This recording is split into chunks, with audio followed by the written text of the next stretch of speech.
உங்களுக்குள்ள என்ன இருக்கு அப்படின்னா ஜீவன், நித்திய ஜீவன், அழியாத ஜீவன். பாவம் வந்ததுனால என்ன வந்துச்சு? இருள் வந்துருச்சு.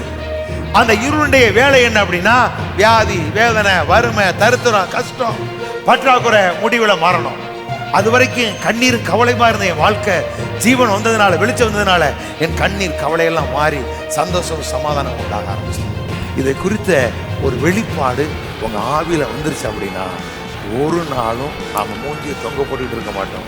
ஒரு நாளும் குறைவுகளை குறித்து கவலைப்பட மாட்டோம். ஒரு நாளும் நம்ம சோர்ந்து போகவே மாட்டோம். அப்ப இருள் எதை உண்டாக்குச்சு? இருள் வந்ததுனால தரித்திரம் வந்துருச்சு. வெளிச்சம்னா என்ன? ஆஸ்தி ஐஸ்வர்யம் உடையவர்களா இருந்தா தான் வெளிச்சம். இப்ப நமக்குள்ள ஜீவன் இருக்கு. இந்த ஜீவன் வளர்வதற்கு தேவையான ஆகாரம் எங்கே இருக்கு அப்படின்னா இந்த வேத வசனம்.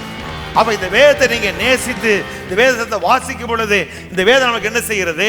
நம்முடைய ஆவிக்குரிய வாழ்க்கையில நமக்குள்ள இருக்கிற ஜீவனை வளர்க்கிறது. எந்த மனிதனை, குட்டையா இருக்கிறவனே, தருத்தத்தில் கிடக்கிறவனே, கடல்ல கிடக்கிறவனே, வியாதியோடு இருக்கிறவனே, எந்த மனிதனையும் பிரகாசிக்கிற மெய்யான ஒளி உங்களுக்குள்ள இருக்கு.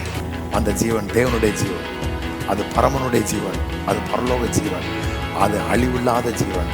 அந்த ஜீவன் உங்களுக்குள்ள இருக்கு அப்படிங்கிறத அறிஞ்சிட்டு அப்படின்னா நான் சொல்றேன், உங்கள் காலத்துக்கு முன்பாக உங்களுக்கு மரணமே சம்பவிக்காது. நீங்க நல்லா இருப்பீங்க.